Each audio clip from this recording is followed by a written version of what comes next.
La mano de Dios, el clamor de los inocentes.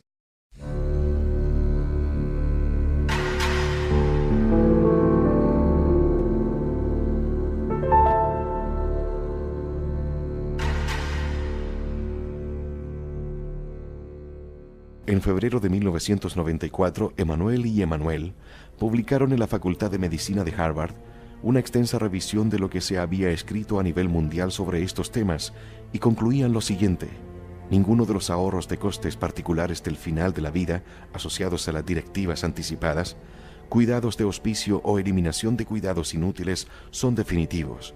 Es más, todos apuntan en la misma dirección. El ahorro de costes debido a cambios de tratamiento al final de la vida no parece ser demasiado sustancial. La cantidad que puede ahorrarse reduciendo el uso de intervenciones agresivas para el mantenimiento de la vida en pacientes agonizantes es como mucho el 3,3% de los gastos sanitarios totales a nivel nacional. Esto en cuanto a los aspectos prácticos de la economía de la muerte. El rígido planteamiento utilitarista de los problemas difíciles bioéticos que actualmente domina el debate en temas sanitarios cae por su base, al menos en este punto crítico concreto. El tema de la inutilidad médica. Volviendo por un momento al tema de la inutilidad médica, hay dos significados del término generalmente aceptados: intervención sin efectos físicos en el paciente, lo que se conoce como inutilidad fisiológica, o sea, que no tiene el efecto que busca el que interviene. Intervenciones que tienen un valor demostrable, pero que terceros desinteresados consideran que no proporcionan un beneficio al paciente. En círculos bioéticos se suele denominar inutilidad normativa, pero de hecho es un juicio de valor.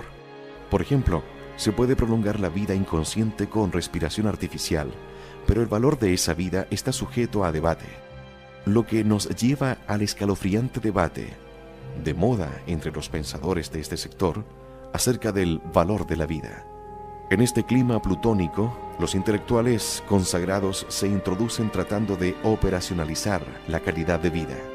En pocas palabras, hay un movimiento concertado entre los cantamañanas bioéticos para elaborar un cálculo de lo que ellos llaman QALS, o sea, unidad de medida del valor de una vida dada. Han emprendido este proyecto, asignar unidades de QALS a cualquier vida dada, puntuando según el paciente sienta, lo disminuido que el paciente se vea como resultado de la enfermedad, cómo funciona en la vida normal, cuánto dolor padece y en qué medida se siente deprimido o infeliz como resultado de la enfermedad. Cada factor se mide con respecto a la importancia para el paciente, y con la suma se marca la puntuación. El medio alternativo de calcular los QALS es animar a los pacientes a que expresen la utilidad que atribuyen a la pérdida o ganancia de alguna función o capacidad específica, la llamada vía de apuesta general.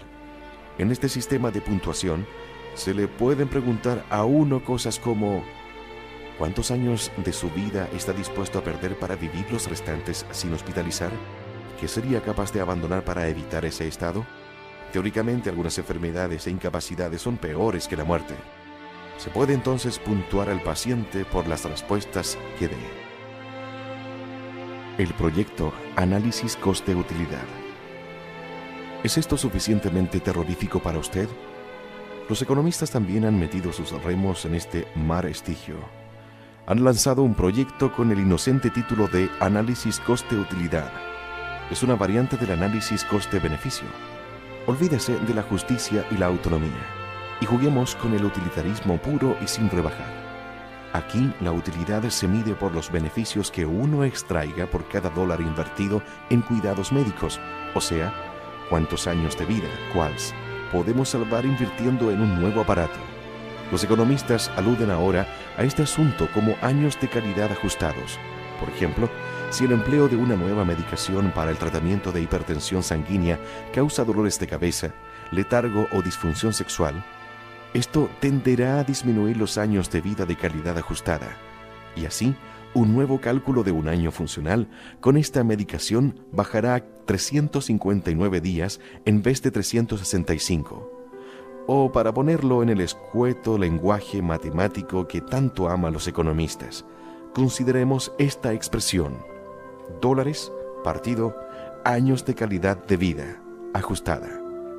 Como ejemplo concreto, si la nueva medicación propuesta por la hipertensión añade 6 años de vida a la población de pacientes, pero los varones se vuelven impotentes y las mujeres sufren fuertes dolores de cabeza por su causa, entonces el beneficio calculado se debe revisar a la baja, o sea, 3,3 o 3,9 años, dependiendo de la importancia que la población paciente atribuya a estos efectos secundarios indeseados. Se tomará una decisión basada en esos cálculos. Siempre se utiliza la forma impersonal en estos casos. Se cambia la sintaxis para proteger al culpable sobre si la nueva medicación puede o debe utilizarse o no. Debo aclarar que, por el momento, no se ha tomado ninguna decisión importante en los Estados Unidos utilizando esta metodología, pero es una práctica común en Gran Bretaña. ¿No se estremece ante la aplicación de una fórmula matemática insustancial para determinar la vida o muerte de un enfermo? ¿No se pregunta dónde está la decisión individual? ¿Dónde está el doctor como paciente consejero? Pues eso. Bienvenido al tercer milenio.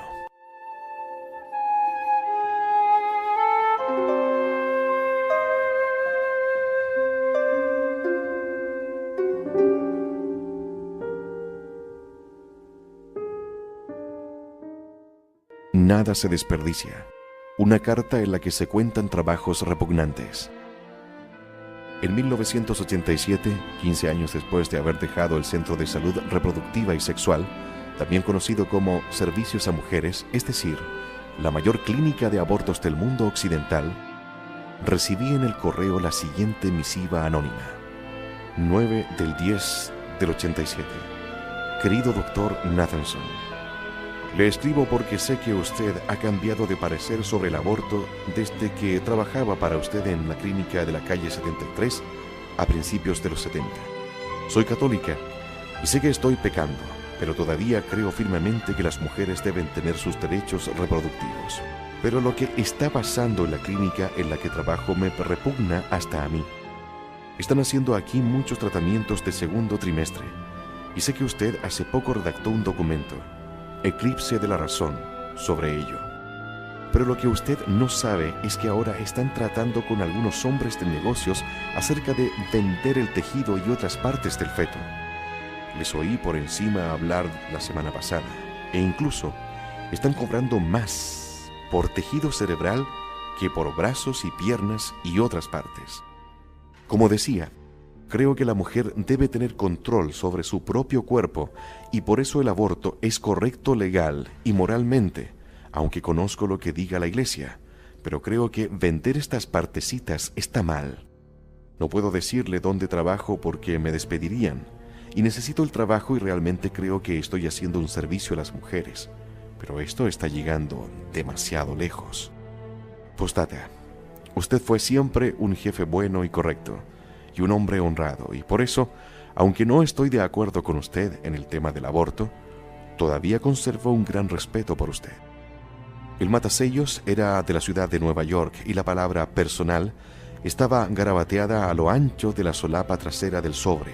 Alguien, en algún lugar, había captado a tientas y de manera incoada la primera intentona de deslizamiento por la escalera, reconocidamente muy transitada, que baja al infierno.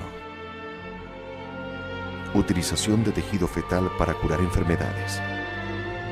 En el número de noviembre de 1992 del generalmente bien considerado New England Journal of Medicine, aparecía un torrente de documentos científicos que emanaban de las universidades de Yale y McGill, el Centro de Ciencias de la Salud de la Universidad de Colorado y el Hospital Universitario de Lund, Suecia, afirmando que el tejido nervioso fetal humano había sido empleado con éxito para aliviar la enfermedad de Parkinson. En el tratamiento, se trasplantaba tejido fetal en el cerebro de los pacientes de Parkinson. Como era de esperar, esto hizo aflorar simultáneamente una enorme fuente de esperanza en las víctimas de esta enfermedad y sus familias. Actualmente hay 1 millón de víctimas de este trastorno en los Estados Unidos y un acalorado debate sobre la admisibilidad moral de utilizar tejido humano como medio para tratar enfermedades de terceros. De lo que no se informó tanto era que el estudio comprendía tan solo 13 pacientes, un grupo tan pequeño que merece el calificativo de anecdótico. Y sin embargo, los investigadores concluyeron, sobre la base de esta escasa alícuota de sujetos experimentales, que una ulterior experimentación con el empleo de tejido fetal era no solo justificable, sino obligada. En los 3 años que han mediado no ha habido informes en la literatura médica general acerca del resultado final del tratamiento de esos pacientes, ni ningún informe sobre ulteriores trabajos en esta área.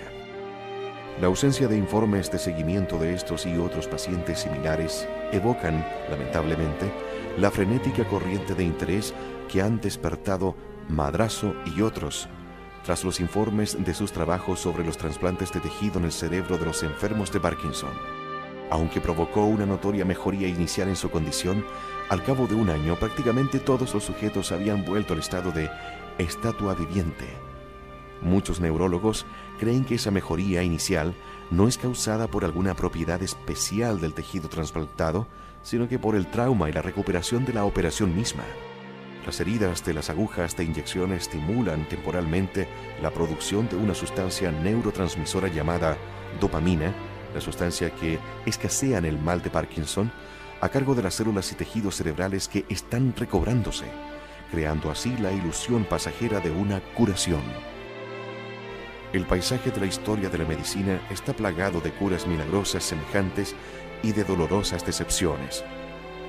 En mi propia especialidad, obstetricia y ginecología, el grave desorden llamado con frecuencia toxemia del embarazo es conocido desde tiempos de Hipócrates. Los informes entusiastas de éxitos en el tratamiento de esta enfermedad potencialmente fatal para la madre y el feto han incluido terapias racionales tales como la mastectomía, oofectomía, extracción de los ovarios de la madre, descapsulación de los riñones de la madre, trepanación, practicar un orificio en el cráneo de la madre y alinear a la mujer con el campo magnético terrestre con la cabeza apuntando al polo norte.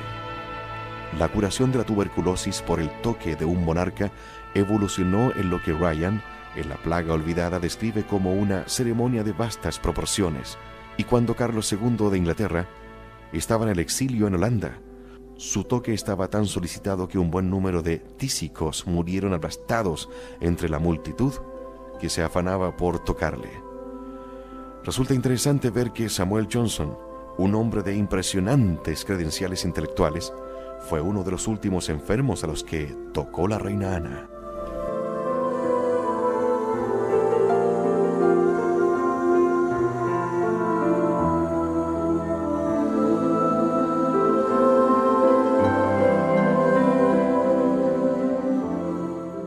La historia de la utilización de tejido fetal para curar enfermedades de adultos es larga y particularmente innoble. La narración más completa quizás sea la que se puede encontrar en la enciclopédica obra de McCullough.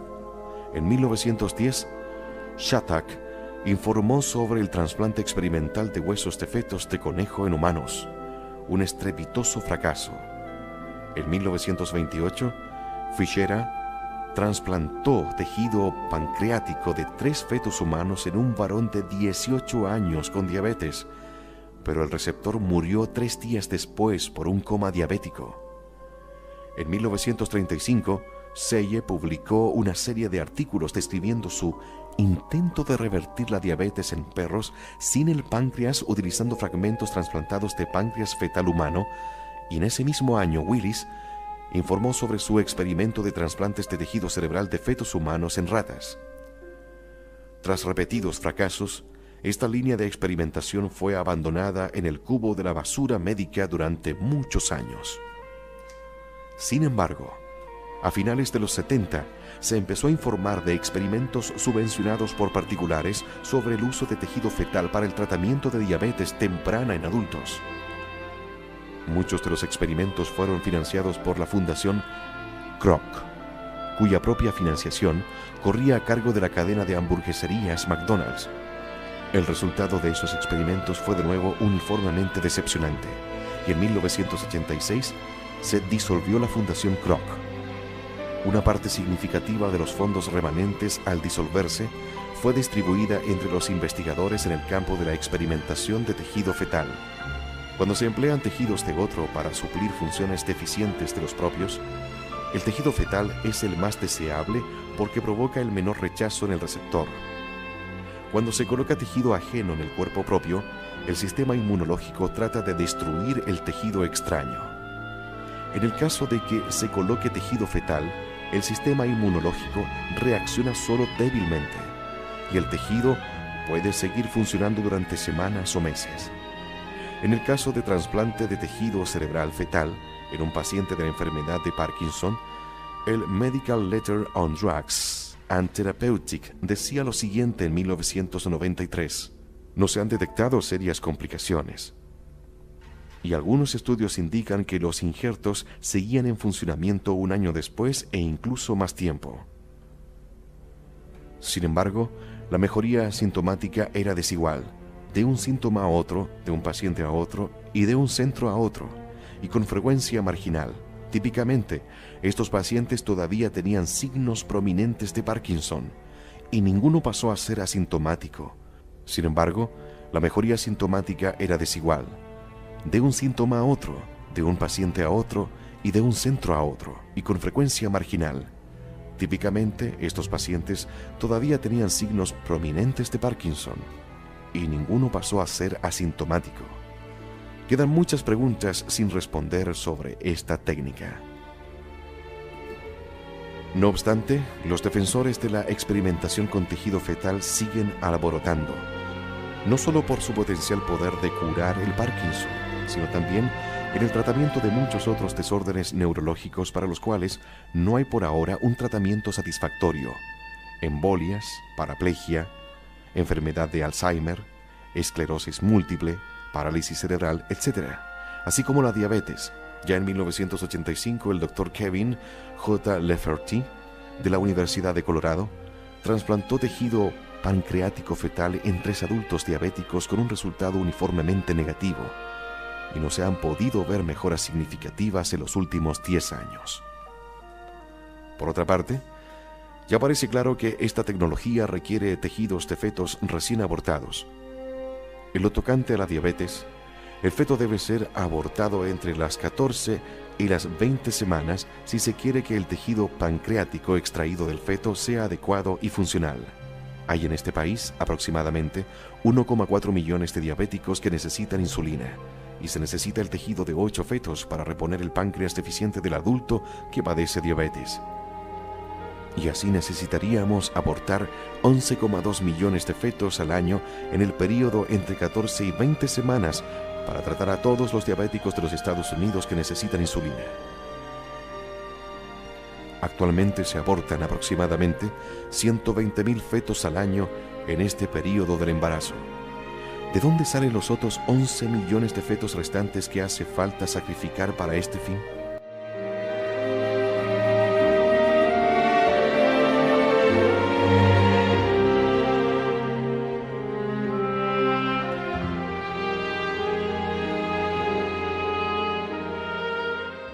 En lo que respecta al tratamiento de enfermedades neurológicas, como se señalaba anteriormente, hay aproximadamente 1 millón de enfermos de Parkinson en este país. Además, hay por lo menos 1 millón que sufre la enfermedad de Alzheimer, 1 millón de pacientes con parálisis cerebral, varios millones de víctimas de embolia y parapléjicos, así como entre 250.000 y 350.000 con esclerosis múltiple.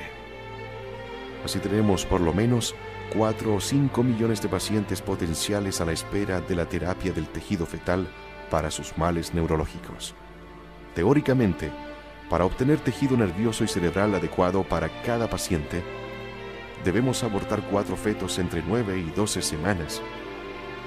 Pero como entre un 10 y un 20% del tejido obtenido debe ser desechado por contaminación bacterial, en términos prácticos, debemos abortar 5 fetos entre 9 y 12 semanas para tratar a cada paciente de enfermedades neurológicas con esta tecnología. En resumen, tendríamos que abortar entre 15 y 20 millones de bebés para cosechar el tejido suficiente para tratar esta aparentemente interminable lista de espera. Ahora abortan aproximadamente 800.000 bebés al año en este periodo de embarazo. ¿De dónde salen los otros 14 o 19 millones de fetos? Y con el advenimiento de la RU 486, la píldora del aborto, probablemente el 50% de las mujeres se decantarán por el aborto médico. Estos fetos están ya muertos cuando se expulsan y no tienen ninguna utilidad para trasplantes. Por tanto, se deben doblar todas las cifras citadas cuando se generalice el uso de la RU 486.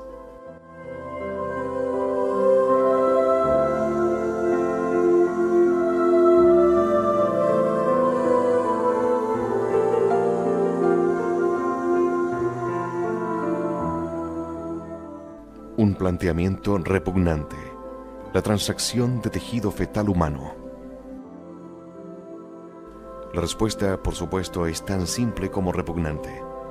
Tendremos que comprar e importar inimaginables cantidades de tejido fetal humano de países del tercer mundo. Empresarios de Estados Unidos y Europa Occidental inundarán África, el subcontinente indio y América Central y del Sur, y animarán a las mujeres a quedar encinta 3 o 4 veces al año con el solo propósito de que vendan su tejido fetal.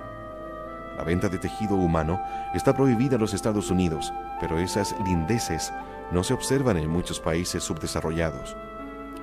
Y aunque la importación de esos tejidos fuera prohibida, se puede estar seguro de que la sola desesperación económica y médica bastaría para desencadenar una vasta operación de contrabando. Ahora mismo no podemos impedir que entren en el país cientos y miles de toneladas de cocaína, por no mencionar cientos de miles de inmigrantes clandestinos.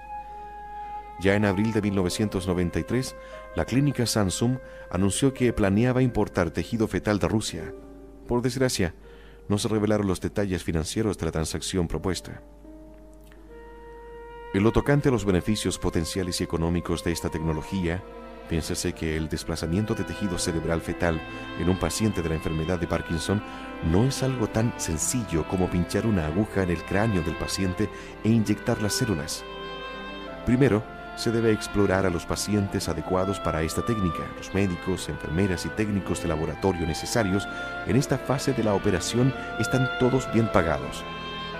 Entonces, se deben efectuar los abortos, 5 por cada paciente a la espera del trasplante.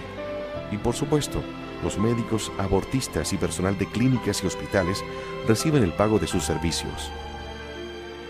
Un técnico que espera junto a la mesa donde se aborta tiene que congelar inmediatamente, también se le paga, y entonces se tiene que transportar el tejido a un laboratorio adecuado, donde otro técnico examinará al microscopio todo el tejido fetal y extraerá las neuronas fetales, células nerviosas, apropiadas para el trasplante. Este técnico está especialmente bien pagado, ya que se trata de un trabajo crítico y tedioso. El tejido es entonces procesado y preparado para el trasplante mismo, otra costosa operación.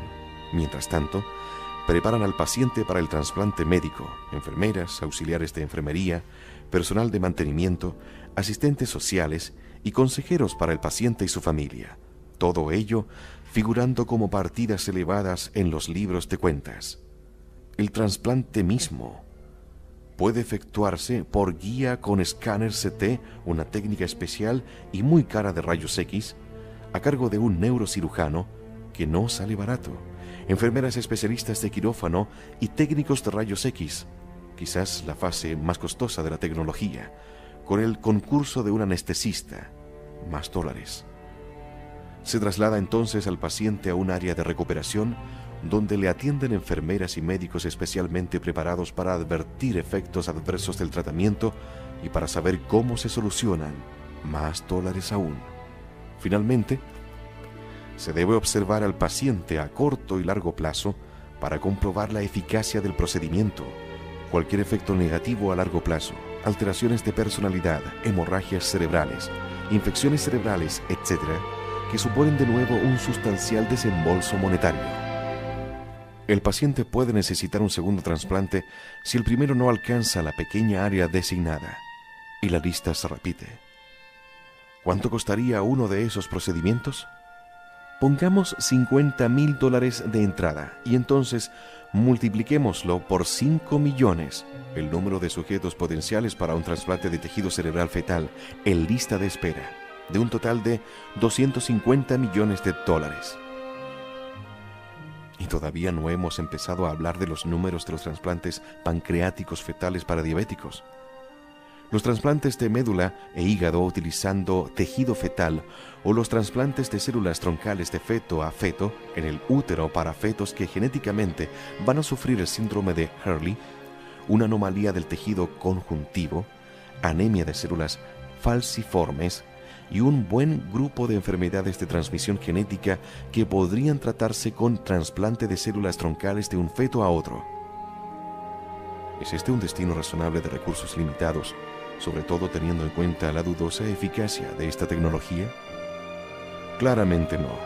Y sin embargo, con la misma claridad se da un fuerte incentivo para que se apruebe el procedimiento, beneficiándose todo el mundo implicado en el proceso, desde el abortista al asistente social. Resulta absurdo creer que una prohibición de la comercialización del tejido social A. eliminaría el afán de ganancias con esta tecnología. B. reduciría la demanda de esta tecnología. Y C. de golpe, sanearía la ética de esta tecnología.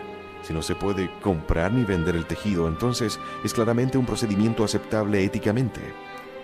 ¿Es el aborto éticamente más aceptable si el abortista o la clínica renuncian a cobrar?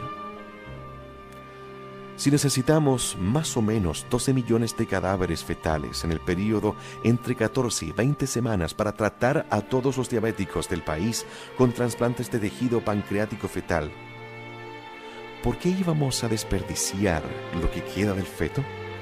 Después de todo, solo hemos extraído un pequeño órgano para este tratamiento. No desperdicie lo que no quiere. ¿Por qué no trasplantar piel fetal a los quemados o pelo fetal a los calvos? No hay ningún mandado que limite la terapia de trasplante fetal solo a los enfermos e incapacitados. ¿Por qué no proporcionar a quienes tienen un libido menguante un trasplante de gónadas fetales? ¿Qué tal si damos dientes fetales a los desdentados? ¿Por qué no un trasplante rutinario de un órgano fetal nuevo y fresco para un adulto que se está volviendo senil? En último extremo, después de la cosecha de órganos, nos quedarían millones y millones de kilos de cadáver fetal, músculo, cartílago y tejido conjuntivo. ¿Por qué no utilizar esta fuente inimaginablemente rica en proteínas y otros nutrientes para alimentar a los desahuciados, para exportar al tercer mundo, de donde procede en su mayor parte, y alimentar a las víctimas del hambre? Sin duda, esto no sería canibalismo, ya que los defensores del derecho a abortar insisten en que el feto no es una persona ni un ser humano viviente. Constituiría, desde luego, un uso del tejido fetal más convincente desde un punto de vista moral que, pongamos por caso, la reposición del pelo, y tal como actualmente se demuestra, el tejido fetal sería mucho más eficaz como remedio del hambre que lo que parece ser para curar enfermedades.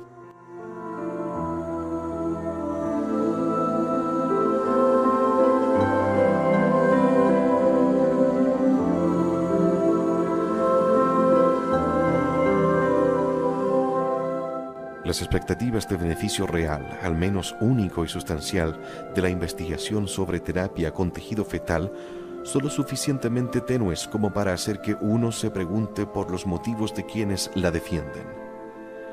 Como ya se ha dicho, sí se puede hacer dinero, como también se puede hacer dinero con otros procedimientos médicos de alta tecnología caros, pero de dudosa eficacia. Pero basta para explicar todo el cacareo que se han montado en un intento tan intrínsecamente horripilante, tan verdaderamente horripilante que uno sospecha que el horror debe ser parte del motivo, el horror o al menos la emoción de eliminar otro tabú. ¿Existe un afán por lo grotesco? Es imposible separar el tema del aborto del tema de la utilización del tejido obtenido gracias a él. Si los médicos alemanes hubieran recolectado tejidos vitales y órganos de los 6 millones de víctimas judíos del Holocausto y los hubieran empleado para salvar a soldados alemanes gravemente heridos, ese efecto bueno no habría mitigado de ninguna manera el horror ni habría excusado los asesinatos.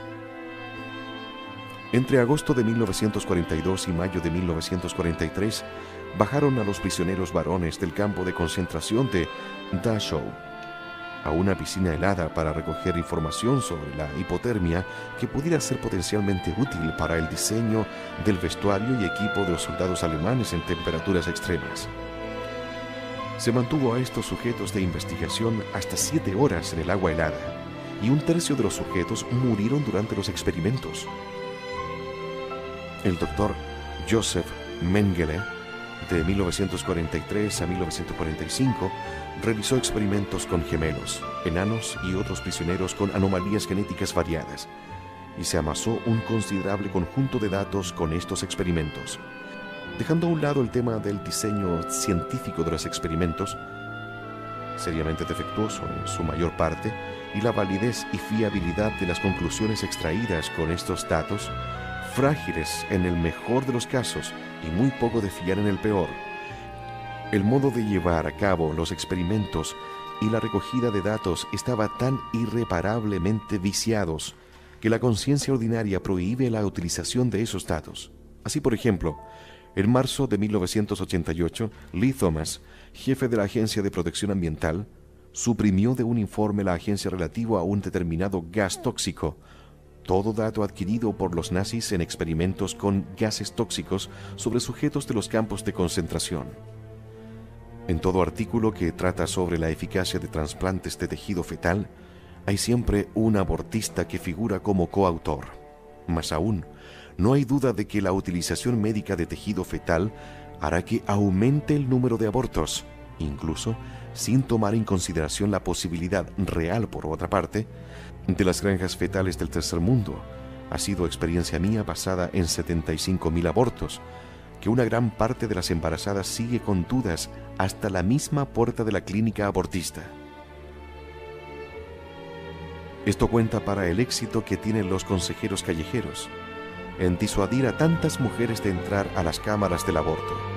Si los consejeros abortistas pueden jugar la carta del altruismo, este aborto no será en vano. Vamos a procurar que los tejidos de este feto salven otras vidas. Seguramente el número de mujeres que consientan el aborto aumentará. Hay que poner remedio a estos infames experimentos.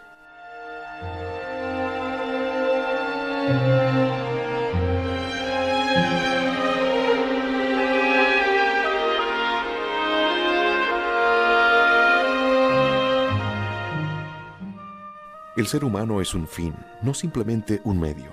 Este principio de la ley judeo-cristiana no deja de ser menos válido por el hecho de que tejido fetal puede tener un buen uso en investigación e incluso en el salvamento de vidas humanas, del mismo modo que los relevantes datos que se obtuvieron sobre la sífilis no justifican el infame experimento de Tuskegee, ni tampoco se puede justificar el experimento Willowbrook por la valiosa información recolectada a partir de la inyección deliberada de virus de la hepatitis a retrasados mentales.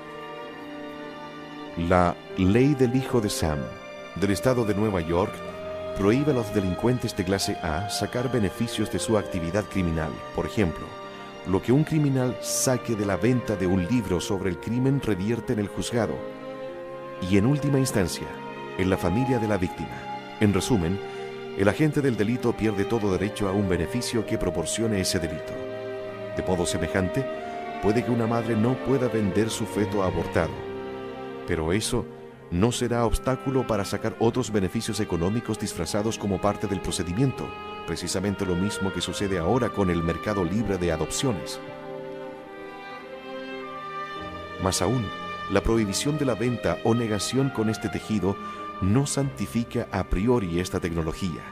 Hay aquí otros intereses egoístas en juego, por ejemplo, la concepción de un niño con el mero propósito de abortarlo y recoger sus órganos vitales para su trasplante a otro hijo de la misma madre.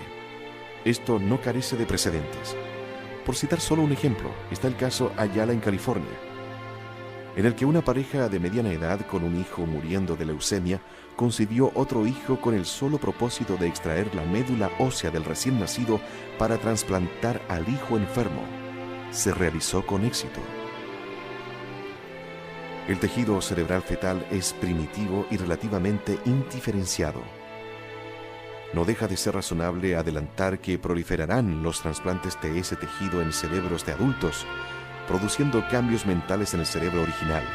Esta posibilidad está admitida y defendida por los que abogan por ese procedimiento, como Mao Wald. Mejor vivir con la identidad parcial de otro que no vivir en absoluto. La vida es el valor más fundamental del que depende la identidad misma. ¿Por qué no seguir entonces por caminos más prometedores y éticamente menos perturbadores con los que promover este dogma esencialmente utilitarista? Un nuevo fármaco, el Depranil, se ha revelado prometedor en el tratamiento del Parkinson. El fármaco se desarrolló originalmente en Hungría durante los años 60 como un antidepresivo. Anula la acción de una enzima del cerebro que descompone la dopamina, que escasea en los enfermos de Parkinson. Las primeras pruebas han sido, por decirlo menos, propicias. Asimismo, se ha identificado el factor neurotrópico del glial celuderivado, GDNF, como un tónico que revierte el curso natural de las enfermedades neurodegenerativas. Esta sustancia es muy prometedora para el tratamiento de la enfermedad de Parkinson. El Dr. Ladinen, en Suecia, ha estado destruyendo neuronas hiperactivas en una reducida superficie del cerebro llamada el pallidum y declara una proporción de éxito en la línea del 80 al 90% en el tratamiento de la enfermedad de Parkinson. El Dr. Roger Godden, un investigador de la Universidad de Edimburgo de Escocia, anunció hace un año que había extraído ovarios de fetos de ratón. Los había trasplantado en ratones adultos y había probado que los óvulos podían fecundarse en el ovario fetal y desarrollarse hasta llegar a ser un ratón normal. Señaló además que no veía ningún obstáculo significativo para la realización de la misma prestidigitación biológica en humanos, o sea, utilizar ovarios fetales de fetos abortados como fuente de óvulos para ser fertilizados con el procedimiento de la fecundación in vitro. Pronosticó que esta tecnología podía practicarse en seres humanos en 3 años. En un editorial de Fertility and Sterility, Schussman y Schenker, que trabajan en Tel Aviv, se adherían con entusiasmo a esta grotesquería biológica. Pero hasta la rama más ultraliberal de la comunidad bioética estadounidense reaccionó con indignación y consternación. George Annas, un ético y jurista de la Universidad de Boston que normalmente está abierto a los proyectos más irreflexivamente orgatianos, gritaba figuradamente: «La idea es tan grotesca que resulta increíble. Una cosa es querer tener un hijo, pero hay límites. ¿Dónde están? ¿De dónde vienen?»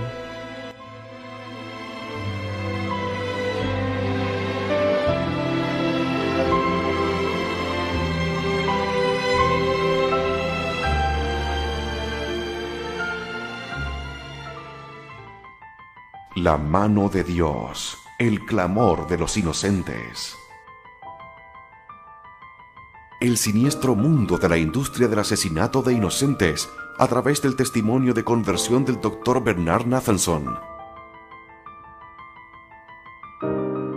La exposición del satánico mundo del aborto, de la voz del autor de 75.000 abortos, quien, aferrándose de la mano de Dios, ha saltado a la vida en la Iglesia Católica.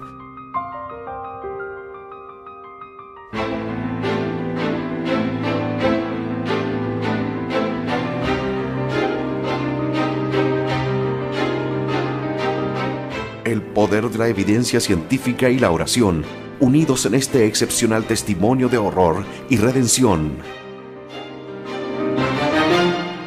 La mano de Dios, el clamor de los inocentes.